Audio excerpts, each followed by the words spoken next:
नमस्कार साथियों, स्वागत है आप सभी का आपके अपने YouTube channel Kedarnath classes Uttarakhand में। और रात के बज चुके हैं 10 और रात के 10 बजे हम आपके लिए लेकर आते हैं उत्तराखंड खजाना क्लासेस। और पिछले कुछ समय से आप लोगों के अपार प्रेम को देखते हुए मैं भी उत्साहित रहता हूं इस वीडियो को अपलोड करने के लिए। और मैं अपने सभी इम्पोर्टेंट कार्यों को विराम लगाते हुए आपके लिए इस वीडियो को अपलोड करता हूं, क्योंकि पिछले कुछ समय से आप कि इतने अच्छे अच्छे कमेंट्स आते हैं तो बहुत अच्छा फील होता है। और कुछ हमारे ऐसे भी साथी हैं जो कि वीडियो को स्टार्ट होते ही एक लाइक कर देते हैं, तो उनके लिए थैंक यू। लेकिन फिर भी उनसे एक रिक्वेस्ट है कि आप वीडियो को पूरा देख लिया करें। खाली लाइक करने से ही कुछ नहीं होगा, आप वीडियो को पूरा देखें। और जिन क्वेश्चंस का आंसर आपको नहीं पता है उन्हें आप नोट कर लें, जो कि हेल्पफुल रहेगा आपकी आने वाली सभी उत्तराखंड से रिलेटेड वैकेंसी के लिए। चाहे वो आपकी बीडीओ हो, बीपीडी हो, आरओ हो, क्लर्क हो, या आपकी आने वाली पटवारी पुलिस की भर्तियाँ हो, या सचिवालय रक्षक की हो, या अन्य आपके अगर प्रवक्ता की आप तैयारी कर रहे हैं उसकी स्क्रीनिंग एग्जाम है, तो उन सभी के लिए महत्वपूर्ण वीडियो होने वाली है। पार्ट आज 11 आया है, इससे पहले 10 पार्ट में ला चुका हूँ। वो सभी पार्ट आपको हमारी प्लेलिस्ट में मिल जाएंगे और उस पर आप उत्तराखंड खजाना क्लासेस में जाकर उनको देख सकते हैं। साथ ही साथ हमारे व्हाट्सअप और टेलीग्राम ग्रुप को भी ज्वाइन कर लें। चलिएगा शुरुआत करते हैं आज की इस वीडियो की। क्वेश्चन नंबर 1 है, भूमक उडियार स्थित है। यानी कि भूमक उडियार जो है, भूमक या भूमक गुफा कहाँ पर है? तो बच्चों ये आपके टिहरी गढ़वाल में स्थित आ जाएगी। ऑप्शन ए हमारा क्या है, बिल्कुल सही है। जैसे आपका लाख उडियार अल्मोड़ा में है, लास्ट टाइम मैंने बोर उडियार बताया होगा आपको पिथौरागढ़ में, तो ये आपको देख के चलना है। क्वेश्चन नंबर 2 है, पिंडर नदी का उद्गम स्थल है। यानी कि जो उत्तराखंड में बहने वाली पिंडर नदी है वह कहाँ से निकलती है? तो बच्चों ये आपकी पिंडारी ग्लेशियर से निकलेगी पिंडर नदी। अगर पिंडर नदी की मैं बात करूँ तो बच्चों कुल 105 किलोमीटर इसकी लंबाई है और पिंडारी ग्लेशियर से निकलकर ये आपके कर्णप्रयाग में जाकर अलकनंदा नदी में मिल जाती है। अगर मैं पिंडर ग्लेशियर की बात करूँ तो बच्चों ये राज्य का दूसरा सबसे बड़ा ग्लेशियर है, जो कि आपके 3 जिलों में आता है। ये आपके बागेश्वर में आएगा, चमोली में आएगा और प्लस आपके पिथौरागढ़ में आएगा। तो ये राज्य का दूसरा सबसे बड़ा ग्लेशियर है जो पिंडर नदी का उद्गम कर रहा है। क्वेश्चन नंबर 3 है, ये आपका क्वेश्चन अभी हाल ही में जो फॉरेस्ट गार्ड का एग्जाम है वहां पर आया था। हरिद्वार पर आधारित पुस्तक न्यूज इन इंडिया किसके द्वारा लिखी गई? तो जॉर्ज जॉर्ज फ्रांसिस वाइट के द्वारा इस पुस्तक को लिखा गया होगा, या जॉन फ्रांसिस वाइट आ सकता है लिखा हो। तो हमारा ए ऑप्शन क्या है बच्चों, बिल्कुल सही है। हरिद्वार की अगर हम बात करें तो बच्चों सभी को पता है सर्वाधिक आबादी वाला जो आपका जिला है हरिद्वार है, सर्वाधिक जनघनत्व वाला भी आपका हरिद्वार है। अगर मैं बात करूँ तो न्यूनतम पुरुष साक्षरता वाला भी आपका हरिद्वार है। अगर हरिद्वार के बारे में और बात करें तो हरिद्वार वह स्थान है जहाँ से गंगा नदी मैदान में प्रवेश करती है। हरिद्वार की अगर मैं बात करूँ तो बच्चों हरिद्वार की जो आकृति है बैठे ऊँट के समान है। क्वेश्चन बना हुआ है कि किस जिले की आकृति बैठे ऊँट के समान है? हरिद्वार की आपको देखने को मिलेगी। अगर मैं बात करूं तो कनखल आपका हरिद्वार में है, नील बिल्बू पर्वत भी आपका हरिद्वार में ही देखने को मिलेगा, भीमगढ़ा भी हरिद्वार में है, शमशान मंदिर हरिद्वार में है, हर की पैड़ी हरिद्वार है। आधुनिक हरिद्वार की अगर मैं बात करूं बच्चों नींव तो ये रखी थी अकबर के नौरत्न में शामिल राजा मान शाह ने। अगर मैं बात करूं हरिद्वार में गंगा मंदिर भी मान शाह के द्वारा बनाया गया हुआ। हरिद्वार में जो हर की पैड़ी है जिन्हें राजा ब्रह्मथरी ने बनाया था, लेकिन उसका जो जीर्णोद्धार कराया था बच्चों वो भी आपके राजा मान सिंह के द्वारा ही कराया था। हरिद्वार की अगर मैं बात करूँ तो यहाँ बहने वाली जो गंगा नदी है, तो गंगा के दाएं तट पे आपके दाएं तट से एक नहर निकाली गई है जिसका नाम है ऊपरी गंगा नहर, जो कि राज्य के हरिद्वार के दक्षिण पश्चिम क्षेत्र प्लस यूपी के क्षेत्रों में आपके सिंचाई मुहैया कराती है। अगर मैं ऊपरी गंगा नहर की बात करूं तो बच्चों राज्य की सबसे पुरानी नहर है। अगर इसकी मैं कार्य के या इसके निर्माण कार्य की बात कर लूँ तो 1842 से 1854 के मध्य बनी होगी। अगर मैं ऊपरी गंगा नहर की बात करूँ तो इसका जो बनाने का प्रस्ताव रखा था किसकी ये दिमाग की उपज थी, तो आपके थॉमसन जी की आ जाएगी। पीबी काटले के नेतृत्व में बनी है ऊपरी गंगा नहर और इसका उद्घाटन तत्कालीन गवर्नर लॉर्ड डलहौजी के द्वारा कराया गया था। तो ये सभी इंपॉर्टेंट फैक्ट हैं, आप लिख के चलिएगा। अगर आप लिख भी नहीं रहे हैं, अगर आपने पहले से पढ़ रखा है तो प्लीज इन्हें आप सुन लिया कीजिएगा जिससे आपका रिविजन अच्छे तरीके से हो जाए। क्वेश्चन नंबर 4 है, श्री नंदा देवी राज्य यात्रा किस गाँव से प्रारंभ होती है? तो श्री नंदा देवी राज्य यात्रा की हम बात करें तो बच्चों ये आपके चमोली किस चमोली स्थित कासुआ गांव से प्रारंभ होती है। इसके ऊपर मैंने अच्छे तरीके से वीडियो भी बना रखी है, उसे आप जाकर देखिएगा। फिर भी थोड़ा सा बता देता हूँ। 19 से 20 दिन की यात्रा होती है, कुल 280 किलोमीटर की यात्रा है। कासुआ गांव से लेकर चमोली के होमकुंड तक यह यात्रा आपकी होती है।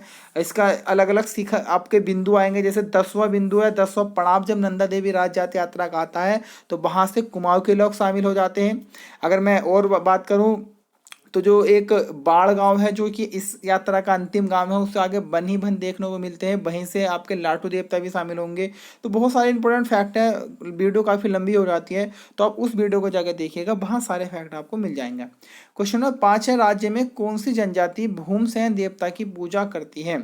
तो अगर मैं बात करूँ तो बच्चों आपकी बोक्सा जनजाति भूमसेन देवता की पूजा करेगी, तो हमारा बी ऑप्शन क्या हो जाएगा बच्चों, बिल्कुल सही हो जाएगा। अगर मैं बात करूँ बोक्सा के बारे में तो बच्चों ये आपके उधम सिंह नगर के आपके बाजपुर और आपके गदरपुर काशीपुर क्षेत्र में आती है। नैनीताल के रामनगर क्षेत्र में आएगी, पौड़ी गढ़वाल के दुगड्डा क्षेत्र में आएगी। बोक्सा की मैं बात करूं तो इनका एक प्रमुख मेला लगता है चैती मेला, जो कि आपका काशीपुर क्षेत्र में लगेगा। और अगर हम बोक्सा के बारे में और बात करें तो सबसे पहले चंपावत के बनबसा में आकर बसे थे बोक्सा, आपको ये भी क्वेश्चन याद रखना है। चलिएगा फिलहाल क्वेश्चन नंबर 6 की तरफ बढ़ते हैं। क्वेश्चन नंबर 6 है, धनुष तीर्थ कहा जाता है यानी कि किस क्षेत्र को धनुष तीर्थ के नाम से जाना गया है। तो आपके देव प्रयाग जो कि टिहरी गढ़वाल में स्थित है, इसे क्या कहा जाता है, धनुष तीर्थ। देव प्रयाग में आपका अलकनंदा और आपकी अलकनंदा और भागीरथी का उद्गम है, और इसके बाद से ही नाम पड़ता है आपका भागीरथी नदी का नाम गंगा नदी। क्वेश्चन नंबर 7 है, तीलू रेतेली की घोड़ी का नाम क्या था। तो बच्चे तीलू रोतेली की अगर हम बात करें तो तीलू रोतेली की घोड़ी का नाम था आपका बिंदुली, ये आपको याद रखना है। तीलू रोतेली के बारे में बात करें तो ये मात्र 15 वर्ष की आयु में युद्ध में उतर गई थी और एक अपने आप में प्रसिद्ध वीरांगना हुई है। इसी कारण गढ़वाल की लक्ष्मीबाई की भी इन्हें संज्ञा दी जाती है। इनके पिताजी का नाम था भूप सिंह गोरला। अगर मैं बात करूं कि इनके ससुर का नाम था भूप सिंह नेगी, ये आपको याद करके चलना है। अगर हम बात करें तो जो इनकी घोड़ी थी क्या नाम था, बिंदुली, ये सराय खेत के युद्ध में आपके मारी गई थी, ये भी आपको याद रखना है। अगर हम तीलू रोतेली जी की बात करें तो इन्हें कत्यूरी सैनिक रामू रजवार का नाम सुना होगा। इस रामू रजवार ने पूर्वी नहर या पूर्वी नयार नदी थी, उस पूर्वी नयार नदी में रामू रजवार जी ने इन्हें हत्या कर दी थी इनकी तीलू रोतेली जी की। क्वेश्चन नंबर 8 है, उत्तराखंड की जगवाल फिल्म किस वर्ष में बनी हुई है। तो बच्चों अगर हम जगवाल फिल्म की बात करें तो ये सबसे पहली फिल्म है आपकी उत्तराखंड की, और ये किस भाषा की है बच्चों, गढ़वाली भाषा की है। कब प्रकाशित हुई थी, 1983 में। अगर मैं बात करूं तो इसके लेखक, निर्देशक, निर्माता और जो अभिनेता थे वो सारे ही कौन थे, पारेश्वर गौड़ जी। और इसकी जो अभिनेत्री थी वो थी आपकी कुसुम बिष्ट, ये आपको याद करके चलना है। क्वेश्चन नंबर 9 है, राज्य में दाकुनी नृत्य कहाँ किया जाता है।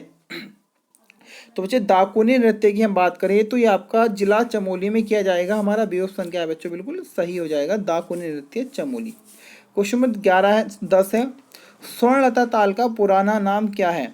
तो पहले तो हम बात करेंगे स्वर्णलता ताल है कहाँ पर। तो बच्चों देखिएगा, आपने भालू बांध का नाम सुना होगा, तो भालू बांध का पुराना नाम क्या था, स्वर्णलता ताल। और भालू बांध कहाँ पर है, मैं बहुत बार बता चुका हूँ, अल्मोड़ा के रानी खेत में आपका भालू बांध स्थित है। क्वेश्चन नंबर 11 है, कलाविदों का शिरोमणि दाता किस शासक को कहा जाता है। तो कला प्रेमी रहे अपने आप में ये, तो सुदर्शन शाह जी को आपका कलाविदों का शिरोमणि दाता कहा गया, ऑप्शन बी सही है। सुदर्शन शाह की बात करें तो पवार वंश के 55वें राजा हुए हैं। और अगर हम बात करें तो इन्होंने एक सभासार ग्रंथ को लिखा था जो कि इम्पोर्टेंट है। टिहरी के पहले राजा भी कौन हुए, सुदर्शन शाह हुए हैं। और टिहरी का पहला भूमि बंदोबस्त भी किसने कराया था बच्चों, सुदर्शन शाह जी के द्वारा ही कराया गया था। क्वेश्चन नंबर 12 है, उत्तराखंड का जड़ी बूटी संस्थान या जड़ी बूटी शोध संस्थान किस जनपद में स्थित है। तो बच्चों ये आपका जिला चमोली में स्थित है। हमारा बी ऑप्शन क्या हो जाएगा, बिल्कुल सही हो जाएगा। क्वेश्चन नंबर 13 है, उत्तराखंड में निम्न में से सबसे बड़ा राजमार्ग कौन सा है। तो देखिएगा, वैसे अगर हम बात करें तो 58 था पहले, लेकिन अब ये कई टुकड़ों में बढ़ चुका है, 34, 7 आपका 33 और 4। लेकिन अभी तक एग्जाम में जब से इसमें परिवर्तन हुआ है, अभी तक क्वेश्चन तो एग्जाम में बना नहीं, तो अभी संशय है क्या आएगा एग्जाम में। लेकिन आप 58 याद करके चलिएगा, इन टुकड़ों में सब बांटा जा चुका है, अब आगे पता नहीं किस प्रकार से आए ये। चलिए क्वेश्चन नंबर 14 की तरफ बढ़ते हैं। उत्तराखंड में सर्वाधिक नगरीकृत जनपद कौन सा है। तो अगर हम सर्वाधिक नगरीकृत की बात करें तो बच्चों ये आपका देहरादून देखने को मिलेगा। हमारा डी ऑप्शन क्या है, बिल्कुल सही है। अब देखिएगा नगरीय और ग्रामीण से काफ़ी सारे क्वेश्चन बनते हैं, वो आपके बड़े कन्फ्यूजन करते हैं, उसे आज हम चलिएगा सोल्व कर लेते हैं अच्छे से। आपको भी याद ना हो तो आप भी इसे देख लीजिएगा। देखिएगा सर्वाधिक नगरीय जनसंख्या आपकी आएगी कहाँ पर, देहरादून में। ये आपको याद करके चलना है, सर्वाधिक नगरीय जनसंख्या कहाँ पर आपकी, देहरादून में। न्यूनतम नगरीय जनसंख्या कहाँ पर आपकी, बागेश्वर में। ये हुई आपकी नगरीय जनसंख्या के बारे में। अब हम बात करेंगे सर्वाधिक ग्रामीण जनसंख्या कहाँ पर है, हरिद्वार में। और न्यूनतम ग्रामीण जनसंख्या कहाँ पर आपकी, तो ये आएगी आपकी चंपावत में। ये आपने अच्छे से देख लिया होगा, एक बार आप फिर से देखिएगा। अब हम बात करें प्रतिशत के बारे में, तो ये तो हमारी जनसंख्या में थी। अब प्रतिशत में बात करें तो बच्चों सर्वाधिक नगरीय प्रतिशत वाला जिला कौन सा है, देहरादून है। अगर मैं बात करूं कि न्यूनतम नगरीय जनसंख्या वाला कौन सा जिला है आपका, तो आएगा न्यूनतम जनसंख्या प्रतिशत में आएगा आपका बागेश्वर, और सर्वाधिक में आएगा देहरादून। अब हम बात करेंगे प्रतिशत में ग्रामीण के बारे में। अभी हमने प्रतिशत में नगरीय की बात करी, प्रतिशत में ग्रामीण की बात करें तो सर्वाधिक प्रतिशत में जो आपका ग्रामीण आएगा तो वह आएगा बागेश्वर। लगभग यहाँ पर 96% जनसंख्या कैसे ग्रामीण है। अगर न्यूनतम की मैं बात करूँ तो न्यूनतम में बच्चों देहरादून आता है। न्यूनतम ग्रामीण प्रतिशत जनसंख्या कहाँ के, देहरादून के। तो इन्हें अच्छे से देख लीजिएगा, काफ़ी बार कन्फ्यूजन हो जाता है इस तरह क्वेश्चनों में। क्वेश्चन नंबर 15 है, शिखर फॉल किस जनपद में स्थित है। तो शिखर फॉल की हम बात करें तो बच्चों ये आपका जिला देहरादून में स्थित है। हमारा ए ऑप्शन क्या है, बिल्कुल सही है। क्वेश्चन नंबर 16 है, टिहरी का घंटाघर कीर्ति शाह ने किसकी याद में बनवाया था। तो ये आपका महारानी विक्टोरिया जी की याद में बना होगा। हमारा ए ऑप्शन क्या हो जाएगा, बिल्कुल सही। अगर वर्तमान में इस घंटाघर की बात करें तो ये आपका जो टिहरी बांध का जलाशय है रामतीर्थ सागर, उसमें डूब चुका है 2006 में। अगर हम बात करें इस घंटाघर के बारे में तो इसे आपके कीर्ति शाह जी ने 1897 में बनवाया होगा, जो कि ये वैसे वास्तव में आज भी बिल्कुल सुरक्षित है, ऐसे का ऐसा ही। इसकी ऊंचाई 110 मीटर है, 110। और ये आपके लंदन में घंटाघर था, वहाँ के डिजाइन से देखते हुए इस घंटाघर को बनाया गया था। और उल्लेख मिलता है कि इस घंटाघर पर उड़द की दाल का लेप फेरा गया था बनाने के बाद में, जिस कारण ये घंटाघर आज भी सुरक्षित देखने को मिलता है और पानी के अंदर है। अभी हाल ही में पनडुब्बियों के द्वारा इसका चित्र लिया गया था। क्वेश्चन नंबर 17 है, माड़ा पास यानी कि आपका माड़ा दर्रा कहाँ पर है, तो ये आपका उत्तराखंड में आ जाएगा। ये सभी को याद है और बहुत बार एग्जाम में बना हुआ है। ऑप्शन सी सही है। क्वेश्चन नंबर 18 है, उत्तराखंड की सबसे गहरी झील है। तो उत्तराखंड की सबसे गहरी झील आपकी नौकुचिया ताल आ जाएगी, जो कि 40 मीटर गहरी है। ये आपको याद रखना है, नैनीताल में है और उल्लेख मिलता है इसकी 9 कोने हैं वाला ये ताल है। क्वेश्चन नंबर 19 है, निम्न में से उत्तराखंड का कौन सा लोक नृत्य यूनेस्को की अमूर्त संस्कृत धरोहर सूची में शामिल है। तो अगर हम इसकी बात करें बच्चों तो आपका रम्माण उत्सव जो है, यह हम बात करेंगे। रम्माण जो आपका महोत्सव है, लोक नृत्य इसे हम बोल देंगे, तो ये आपका शामिल हुआ था यूनेस्को की सूची में। और ये आपका 2 अक्टूबर 2009 को शामिल किया गया था। और ये आपके 3-4 गांव में होता है, जो जोशीमठ के गांव है, जैसे सलूड़ गांव, डुंगरा गांव, जेलम करके गांव आ जाते हैं, तो उसमें किया जाता है और काफ़ी इंपॉर्टेंट है, बहुत बार यहाँ से क्वेश्चन बना है। क्वेश्चन नंबर 20 है, क्षेत्रफल की दृष्टि से उत्तराखंड का सबसे बड़ा नेशनल पार्क कौन सा है। तो अगर हम बच्चों बात करें क्षेत्रफल की दृष्टि से तो आपका गंगोत्री नेशनल पार्क क्षेत्रफल की दृष्टि से सबसे बड़ा नेशनल पार्क है। हमारा ए ऑप्शन क्या हो जाएगा, बिल्कुल सही। अगर छोटा आएगा तो आपका फूलों की घाटी आपको लगा देना है।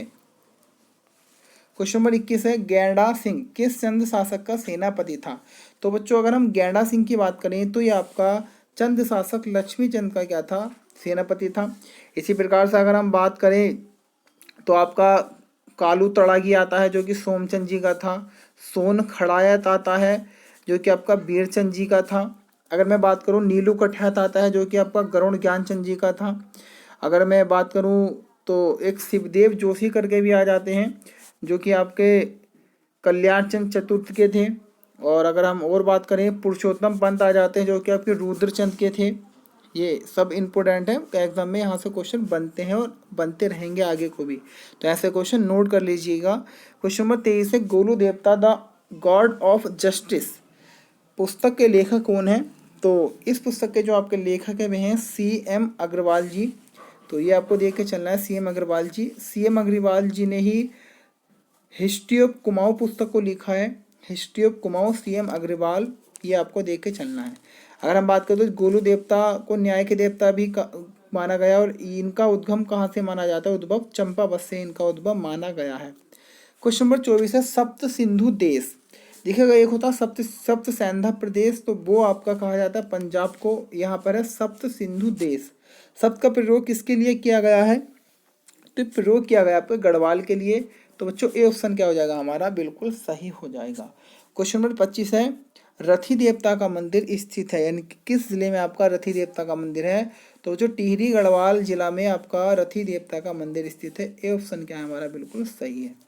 क्वेश्चन नंबर 26 है मारछा तथा तोलछा किस जनजाति से संबंधित है? तो देखिएगा आपको पता होगा भोटिया में कई सारी जनजातियां हैं, जैसे आपके सोका, जोहारिया, जाड़, मारछा, तोलछा। तो ये जनजाति किससे संबंधित है? भोटिया से है। मुख्य रूप से आपके पिथौरागढ़ डिस्ट्रिक्ट क्षेत्र में ये आपकी उपजातियां मिलेगी भोटिया जनजाति की। ये आपको याद करना है। भोटिया की हम बात करें तो बच्चों इनके आवास को मैत कहा जाता है, या ऐसा आ जाए ग्रीष्मकालीन आवास को क्या कहा जाता है? मैत कहा जाता है। अगर मैं बात करूँ इनके शीतकालीन आवास को तो गुंडा या मुंसा कहा जाएगा। भोटिया ही वो जनजाति है जो शीतकाल के लिए मांस को सुखाकर रखती है। तो ये आपको याद करना है। अगर हम बात करें भोटियों का धर्म का, तो भोटिया जनजाति का धर्म हिंदू है, लेकिन इस भोटिया में एक उपजाति है, नाम है जाड़ उपजाति। तो ये जाड़ उपजाति मुख्य रूप से उत्तरकाशी में निवास करती है, और इस उपजाति का जो धर्म है बौद्ध धर्म है। ये आपको देख के चलना है। क्वेश्चन नंबर 27 है पौर्ण त्रुटि था। तो पौर्ण त्रुटि बच्चों एक प्रकार का आपका कर था, तो ये आपको देख के चलना है। पौर्ण त्रुटि क्या था? एक कर था।